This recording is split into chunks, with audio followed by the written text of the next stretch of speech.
Alright guys, what I got here is I got a blowdown. So we had a big storm, right? We had a big storm, and this tree blew down, and it had an infestation in the base.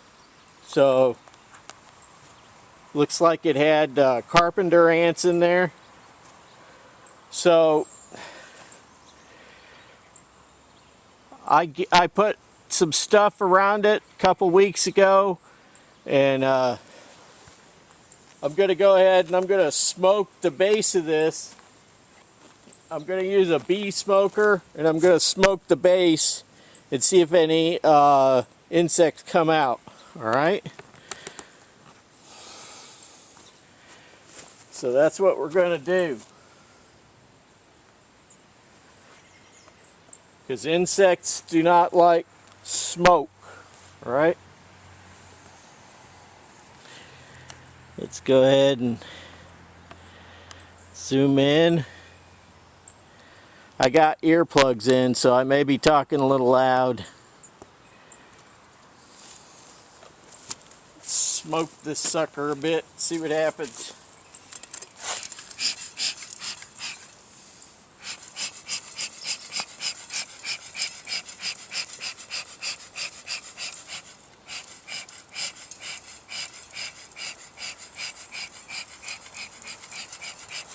See, what happens is they think there's a forest fire, right?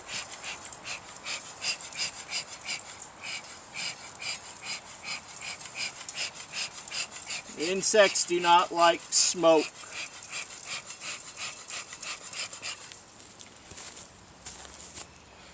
They don't like smoke.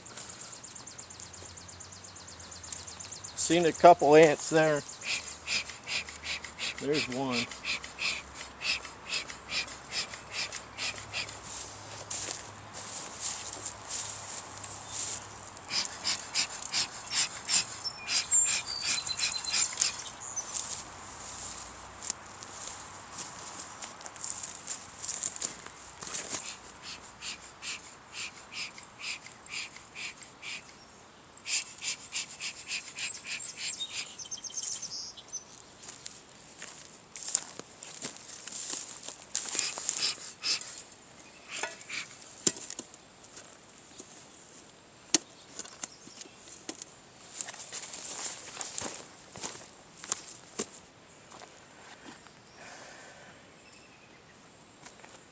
So I got some maple wood in the bottom of that smoker, and then I've got some dry pine needles, and I put some green grass.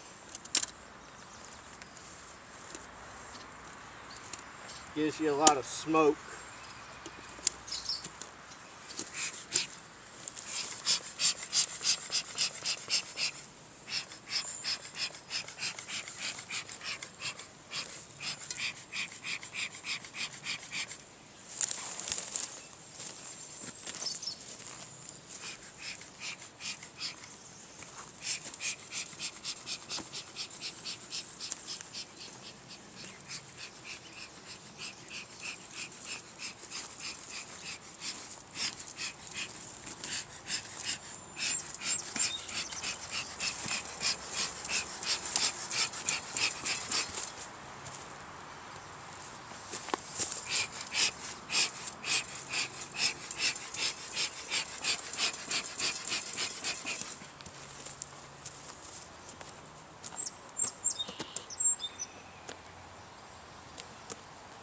See, so there's more than one application for your bee smoker.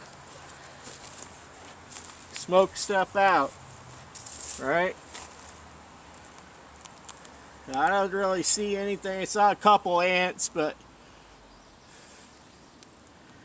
I mean, it's been 2 or 3 weeks. I put some diatomaceous earth and stuff. Let me give it a whack with the back of the axe here.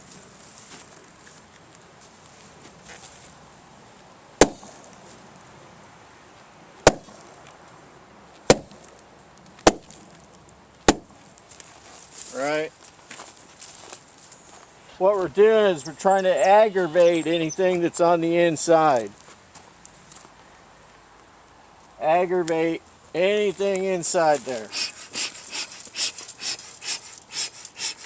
Because we don't want to cut this open and then have carpenter ants pouring out, right? So this is that tree that was a blowdown in the last storm from my neighbors. This is part of it. There's several big pieces of trunks here. I've already cut up some. Cut up some a few weeks ago.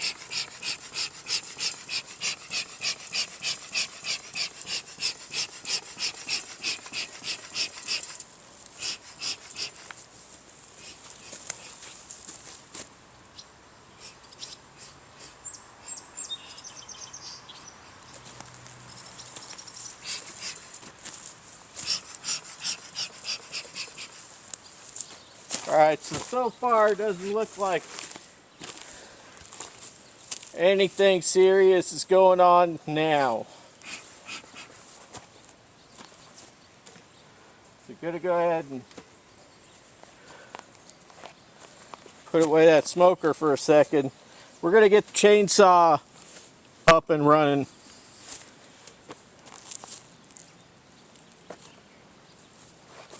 Gonna get me some water here. Pretty hot out yet. Still want to maintain your hydration, guys. Okay? Remember, the insides of these military 2-quart canteen covers, they've got the fur on the inside. You soak that in water, cold water. That helps keep the water inside cool.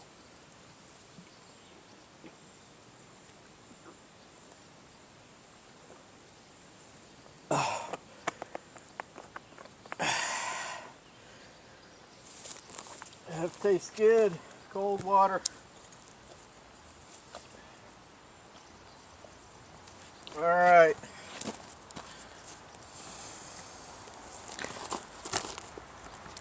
I'm going to go ahead and fire up the Husqvarna here.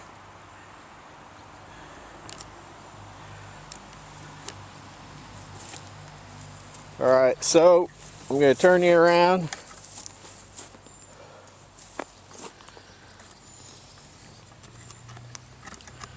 So you can watch what I do here.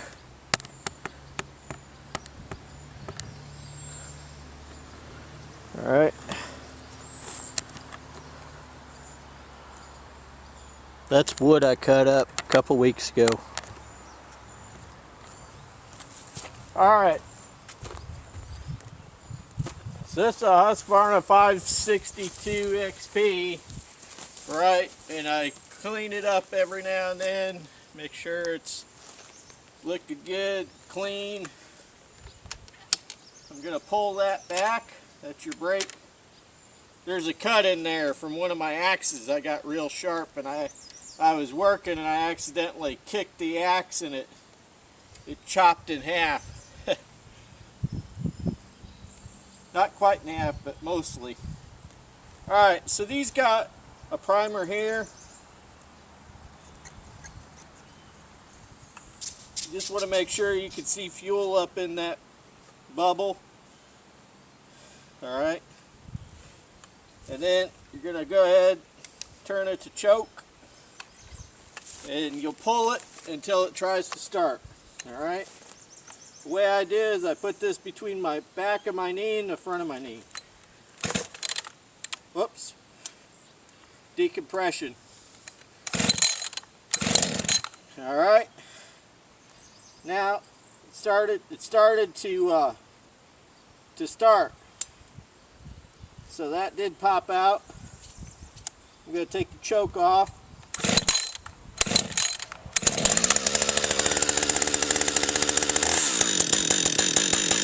Let it warm up for a second. This car's got about 32 to 1 in it.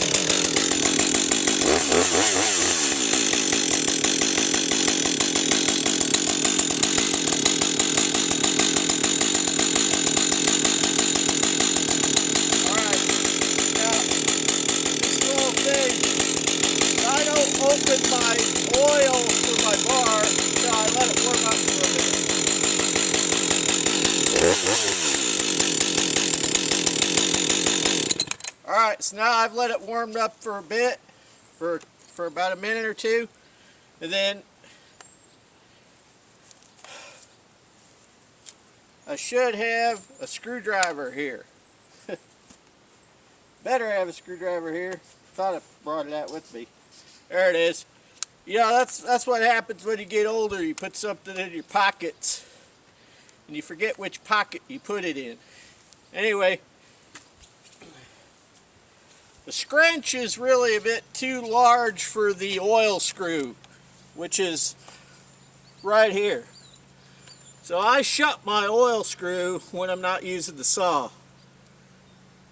And then when I'm using the saw, there's a spider there.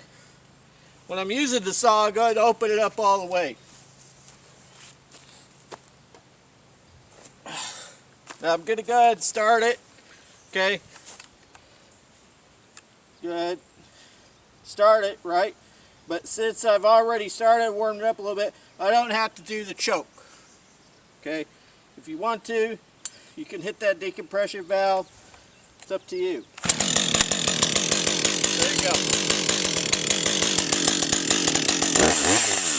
Now I want to make sure I get oil coming out.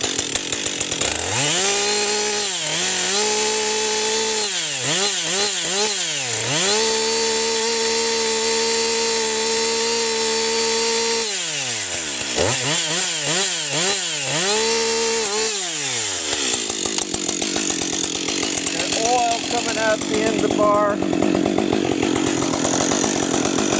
Now I'm going to go ahead and really test to see if there's anything in here.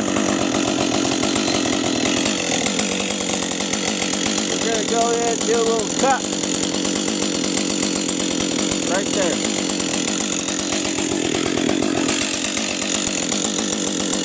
Alright. See what's going on.